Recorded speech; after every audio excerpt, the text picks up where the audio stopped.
Welcome back to Sunrise Daily. Let's see how much of that we can fit in. Mr. Adesina did tell us this is just to measure where they are.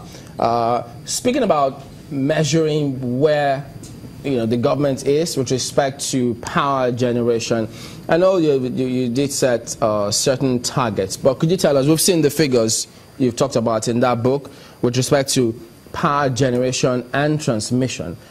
Are we in a good place now? Yes, the target for 2019 is 10,000 megawatts. That's the target set by this administration, that by 20,000 we will have 10,000 megawatts. Today, well, I don't know what we have exactly today. The Power Ministry can provide that, but as at some 2-3 weeks ago, we had 7,100 megawatts. And not just the megawatts, even the ability to distribute has also improved from what this administration made. So the target is that 10,000 megawatts, and I believe we're on course to get there. Well, it's only in the villa and probably where the cozy offices are, and that's where they get this power. In the course of this, their government, they've had 0 megawatt twice. Never happened before in Nigeria. That means that there was absolutely zero, a system shut down. You see, you would not do much with power when you lump power, you lump works, you lump housing, and you put it on the head of just one man, pretending as if there's anything called foreman in the administration of government. But you know that some people will disagree with you because they say that perhaps we're seeing traces of advancement in this government in virtually just about every other sector than we saw during the PDP. Well, because people can easily suffer from myopia. They forget quickly. They don't remember the things. They don't remember how they were before, and therefore they can't even remember how they are now. What did they forget? And they can lap onto a lot of propaganda. What did they forget? You see, some of the things they forget is that they forget that in the first instance, the business of even unbundling NEPA or PHC and whatever it was called there, to allow private sector come in and do GENCOs, DENCOs and all of that was a major work. They've been trying to do it in this country for 40 years. They couldn't get done. It took our government some effort, but we got it done in terms of policy. So the same improvement we are getting with GSM is the expected improvement we know we'll get with power. And it's not because of their government. It's because we were foresighted enough to know that's the way to go. No, but with respect to power, yes, your government also had several targets of 10,000 megawatts, which they missed several times. It's not it is no longer the business of government to be meeting targets of megawatts. Of power generation exactly, and distribution. When you already have the thing in the hands of private sector. No, you don't have transmission in the hands of private sector. Transmission is different from generation. You have to first of all generate the power before you can move it. It's a different thing if you're saying that you've generated. Is it not distribution companies that was privatized? What about the GENCOs? You don't know. But at the moment, our generating capacity before and after has that changed? It was definitely going to be improving continuously because of the policy we put in place, which is the privatization. So what's Are you going to lay claims to the advancement in the power sector? How would you not lay claims to it?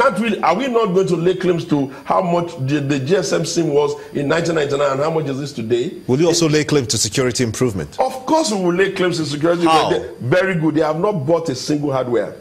All of the equipments they are using to marshal out their panton dance and crocodile smile are the equipments bought by our government. They're the equipment for the government, not for a party. No, no. I'm not saying party.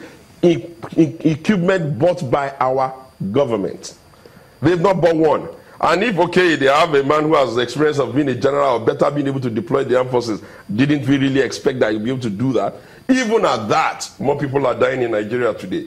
They will tell us they've won the war, then they've not won the war. Then Boko Haram has been demolished, then it has not been demolished. Then in place of that, you have a myriad of other activities. Kidnappers all over the place, especially the vexatious one of headsmen and their near madness that is going on in the country unabated, unchecked. The entire southeast was almost locked down. Civilians in the country, because of simple protests, became the target of their overzealous military interventions. Okay, telling me. Let me talk to Mr. Adesina. Mr. Adesina, you did hear his claims about, especially to do with security in the country. Your party has always pushed that card of security being seeing massive improvement, especially in the northeast. But what more can you say your book was able to identify and capture? Thank you. Yes, I'll talk about what the administration has achieved. But I won't talk in respect of somebody who is soused and marooned in the past. If anybody wants to stay in the inglorious past, is welcome to stay there. But Nigerians are moving forward, and they are moving forward in hope. If anybody chooses to be cynical, he is welcome to be cynical. But Nigerians are moving forward in a bright dawn. Now, security.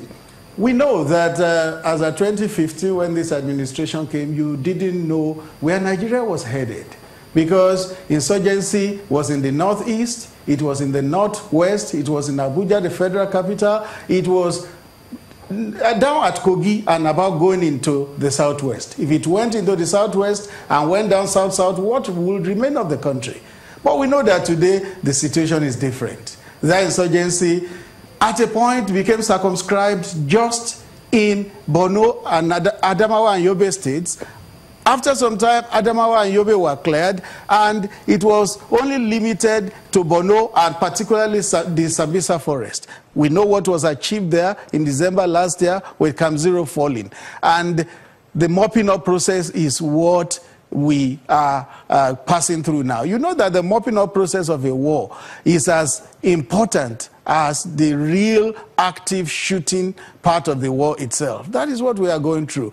Everybody in Nigeria knows that when it comes to insurgency, the war has been largely won. It's not completely won, but it has been largely also, won. But because it's not only insurgency, there are other areas that people are really concerned about. Say, for instance, the herdsmen attacks on farmers. It's a major source of concern, and also the kidnappings. What has your book been able to capture in real terms? Because the figures keep increasing, and only just yesterday we had Boko Haram slaughtering 6 people and killing in Jos. Thank you. That's why when I talk about security, I try to talk about insurgency separately. And then you have kidnappings, you have farmers' husbands clashes, you have armed robbery and all that. There are different phases of it. So on the insurgency front, we know that a lot of advances have been made. In all the other areas, it's not also as if the government is idle. It's not folding its hands. If you want the real statistics, maybe the Inspector General of Police or any other head of security agency will give you. In the book, you even have statistics given you by the Department of State Security. This is a fact book. It's meant to educate us and guide us and encourage us. It's not meant to depress Nigerians. It's meant to encourage them, show them that something is being done. And I tell you, on all those fronts, husband farmers clashes, kidnapping, armed robbery, things are being done, and a lot of achievements will still be recorded.